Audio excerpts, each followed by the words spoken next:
Okay. What am I supposed to do again?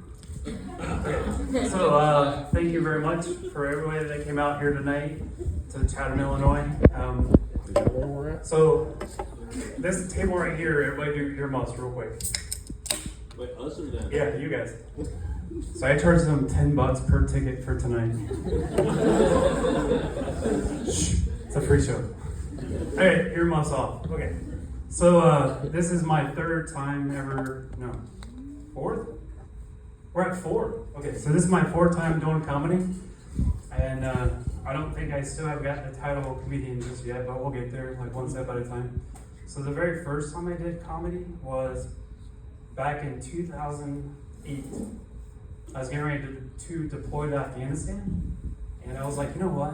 I always want to do stand-up comedy. And I was like, if I suck, I'm going to be gone for 15 months. So, you know? But like I didn't do too bad.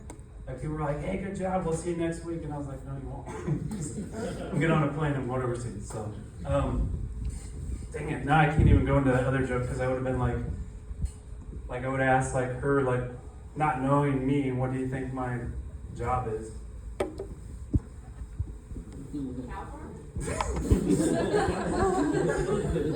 Cow farmer. Isn't that like the same thing? We both got cow shirts on. Hey, we planned that. We planned that. What would you say, like, forget, like, I do this rewind trick with my kids when they mess up. I'm like, let's go back 2 minutes. So, okay. Hey, ma'am. Damn it, I just said ma'am. Miss.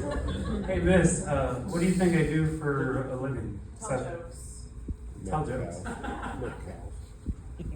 I paid her to say that. Like, so now I'm gonna update my profile. So, a little bit about myself, though. I have a script here, so I stay on track. Bread, milk, eggs. Shit, it's the wrong list. Okay, so the reason behind this was, so the very first time I came out, like I kept cursing because I was getting nervous. Instead of putting my hands behind like my armpits, I was just cursing, and I was like, you know what? I'm gonna do a swear jar. So then, like, I kept filling up the swear jar, and I'm like losing money. So like I'm hungry. So every time I curse, shit, I'll eat a pretzel. Fuck. Never mind, I'm gonna choke. I was really hungry, so I just grabbed the pretzels and then figured I'd use them as a prop. I'm gonna pause for a second.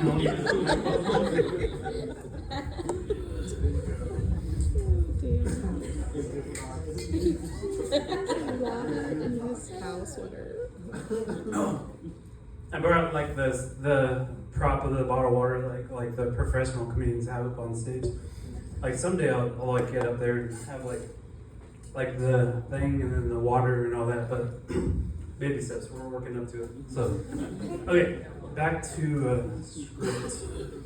Okay, so a little bit about myself. Last month I was here, I was talking about how I met this awesome girl, and like we were hitting it off really well. Her name was Silence. Well, now I have her on silence on my phone.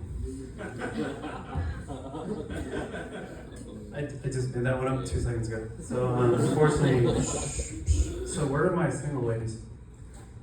Okay, so I'm not hot enough, and I don't have a personality good enough, but my mom says I am lovable. So tell your single friends. So my friend was telling me earlier, like, hey, don't worry, you're just meeting the girls at the wrong places. Maybe you should try church. I'm like, I try church. I volunteer for 4 hours on Sundays every like once a month, and I still have not met the right one. And I was thinking though, they used to offer in a singles group, but what happened was they probably had like relationships that didn't work out. So it was like you two connected at church, and then all of a sudden you two like it didn't work out, and then you both quit going to church. So they're like, hey, you know what? Maybe we should not do dating at church because we're now not getting parishioners, or well, people coming in. So who's put their Christmas stuff up already? Alright, we just became best friends. Yes. Yes. Like after Halloween, I was like, alright kids, everybody take off your costumes, all that. Alright, let's put the tree up. And then like we decorate all that and they're just like, yay. So my 8-year-old, so I got a tribe. I have an 8-year-old, 10-year-old, and 12-year-old. Where are my parents at? Who's got snacks? Okay, the pretzels were getting dry. I was just looking for like fruit snacks. So, but my 10-year-old though, she's the smart one in the group.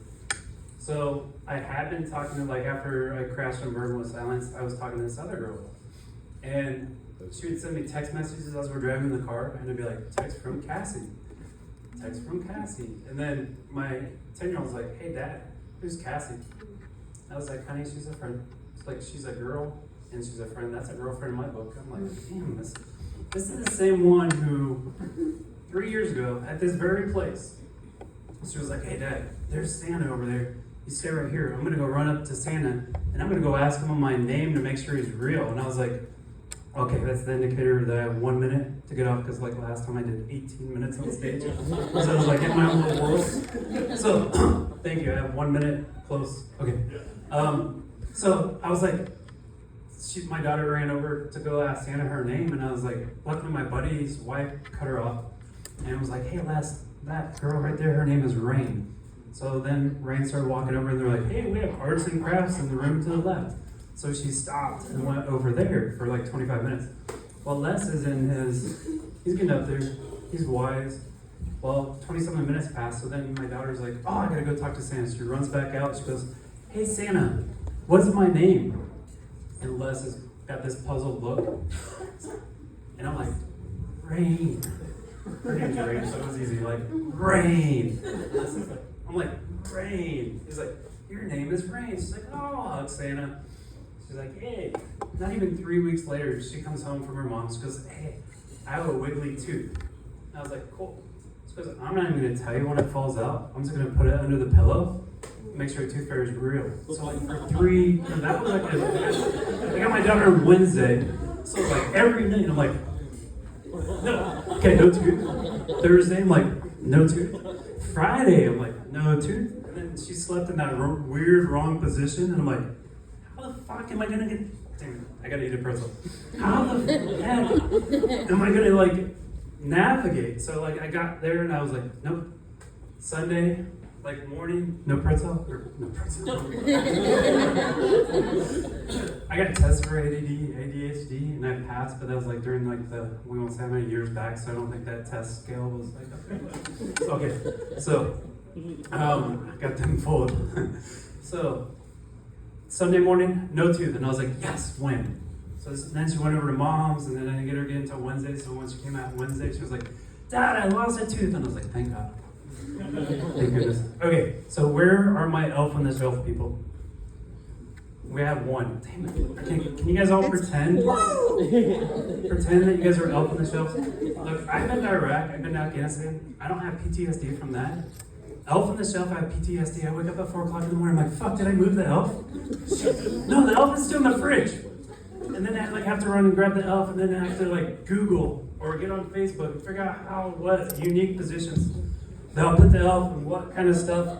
And my daughter's like, this would be cool. And I'm like, yeah, that would destroy the kitchen. So like those people that go like high speed, all that, I'm like, dang it. Okay. So I know I'm like way over on that, so I'm gonna end on this note here. I'm gonna use my best joke. Okay. Damn, I'm gonna not use a good joke to end the night. Okay, so this is just me thinking outside the box. How sweet would it be for like at least a guy's standpoint to date a girl from Idaho? Like Idaho. Okay, that's all I got for y'all tonight. Again, this was a free show. This was a